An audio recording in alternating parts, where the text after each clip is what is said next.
Today I'm going to tell you the story of a pizza delivery boy. One night, Amir got an order, and this order changed his life. He can never forget that night, that incident, which happened with him. A most horror incident. It was a bitter winter night. The streets were quiet, fog creeping across the sidewalks like ghostly fingers. Amir pulled his jacket tighter around himself as he glanced down at the address glowing on his phone screen. House number 17, Blackwood Lane. This was his last delivery for the night.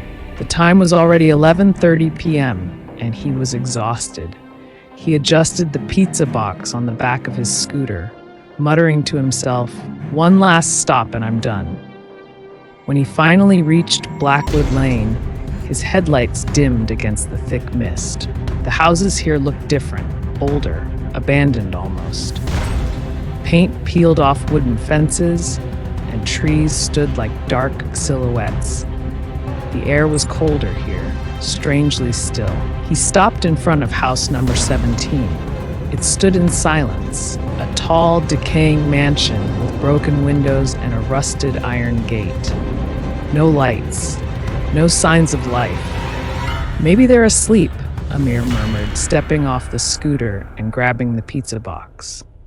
He walked up to the gate, which creaked open without being touched. The path to the door was littered with dead leaves. His boots crunched against the frost-covered ground. As he reached the front door, just as he raised his hand to knock, the door slowly creaked open by itself. Inside, it was pitch black. And then came the voice, a weak, raspy whisper, "Bring it inside." Amir hesitated. The voice was of an old man, fragile and tired. Maybe the customer was sick and couldn't come to the door. Against his better judgment, Amir took a cautious step inside. The hallway was dark, filled with the smell of rot and dust. Cobwebs hung like curtains. The floor creaked under every step. He called out, "Hello, I have your pizza." No reply. But in the dim light of a single flickering bulb ahead, Amir saw a doorway open into a room. He stepped inside. There, sitting in a worn-out wheelchair, was an old man. His head was bowed low, his thin body wrapped in a moth-eaten shawl. He coughed every few seconds, a harsh, dry sound that echoed in the room.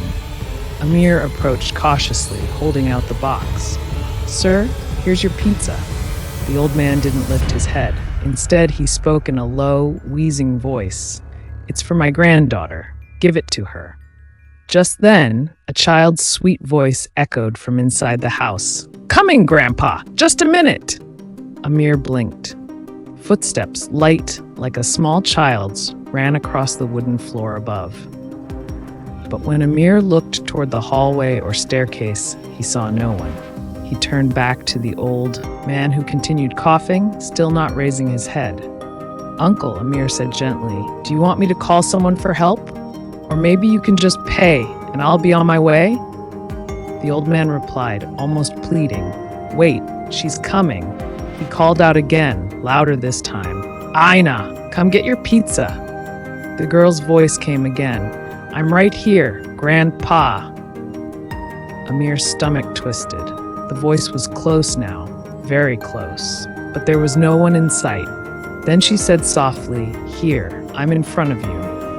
Amir looked around wildly. No one. The old man continued speaking, still without raising his head. "She's standing right in front of you." A shiver ran down Amir's spine.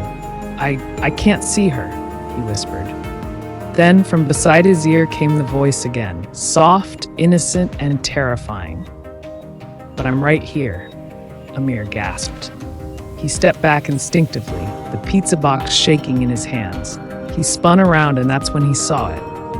In the cracked, mold-covered mirror of a broken dressing table by the wall, a little girl stood behind him. Her face was half-burned, the skin melted and blackened. Her eyes glowed a deep, hellish red. Her dress was torn, soaked in something dark. But she wasn't there in the room. She was only visible in the mirror. Amir spun back toward the old man. The man was now lifting his head, slowly. His face had changed. Where there was once a bowed, sickly old man, now sat a grinning figure, eyes completely white, staring straight at Amir. He was laughing, softly, mockingly. Amir screamed, dropping the pizza box as he stumbled backward.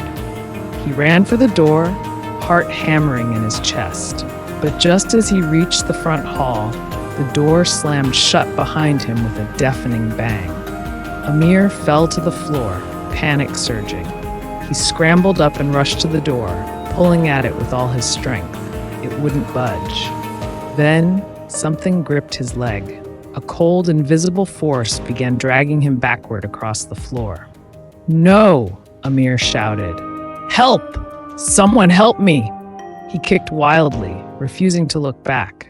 His breath caught in his throat. The laughter of the girl echoed behind him, mixed with the old man's wheezing chuckle. With all his strength, Amir freed himself and lunged at the door, banging on it with both fists. "Let me out, please! Is anyone there?" The house answered only with laughter. Then, just as suddenly, the door creaked open. Amir didn't wait. He bolted out into the night, running down the path, through the gate, and into the empty street. At the corner of the street, a group of boys were sitting on motorbikes, talking and laughing.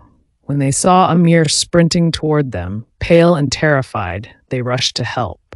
"What happened, brother? You okay?" Amir collapsed to the ground, gasping. His face was white, his body shaking uncontrollably. He could barely speak. He pointed back toward the house and managed to say, "The house? That house," before falling unconscious. When Amir opened his eyes, everything was white. He was in a hospital bed. Machines beeped softly beside him.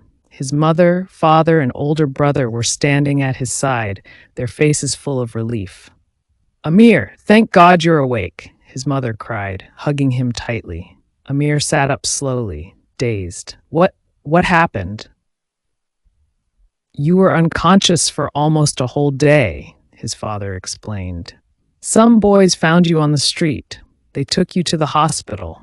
When we couldn't reach you last night, I kept calling your phone until one of the staff picked up." Amir looked down at his trembling hands. "I saw something," he whispered. He told them everything. The house, the old man, the invisible girl, the mirror, the dragging, the laughter. His family listened in horrified silence. Later that evening, a nurse came in. She overheard part of the story and looked visibly shaken. "That house," she said quietly, "it's been abandoned for over 30 years. Everyone in the area knows about it. People say it's cursed." Amir stared at her. "But someone ordered the pizza." She shook her head. "There's no one living in that house. Hasn't been for decades. It's been locked up ever since a fire killed an old man and his granddaughter inside." Epilogue. Never again. Amir never returned to Blackwood Lane. He left his delivery job a few weeks later. The memory of that night haunted him, especially the girl's voice and the way her burned face smiled at him from the mirror. Even today, whenever Amir hears the sound of a creaking door or the innocent giggle of a little girl, his skin crawls. Because he knows what most people don't. If you like the video, press the like button and subscribe the channel.